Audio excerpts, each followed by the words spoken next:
اپنے اور اپنی نسلوں کے روشن مقدر اور نصیب پانا چاہتے ہیں تو آخری عشرہ تسبیح خانہ لاہور میں گزاریں۔ یہ روحانیت کے لیے، یہ لا علاج بیماریوں اور دکھوں تکلیفوں کے لیے یہ بیری کے پتوں کا عمل ہے تو دائیں ہاتھ میں رکھیں، دائیں ہاتھ میں رکھیں۔ اور ہم نے یا ظاہر و سانس روک کے پڑھنا ہے توجہ دھیان کے ساتھ، اور ہم نے 3 سانس پڑھنا ہے، 3 سانس روک کے پڑھتے ہوئے اپنے غم، اپنے دکھ، اپنی تکلیفیں، اپنی مشکلیں، اپنی ناکامیاں، اپنی پریشانیاں، اپنے حالات، ان کا تصور کر کے یا ظاہر و سانس روک کے پڑھیں گے۔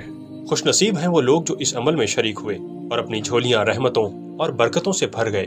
جو آ رہی ہے رات 22 کی، اس میں ایک طاقتور عمل ہے، میں نے آپ کو نقش تعویذ دیا ہے، نقش یار غار یار مزار۔ 22 رمضان المبارک کی شب کو یار غار یار مزار کے ہونے والے عمل میں شرکت کو یقینی بنائیں۔ ان نعمتوں کی بہاروں سے کہیں آپ محروم نہ رہ جائیں۔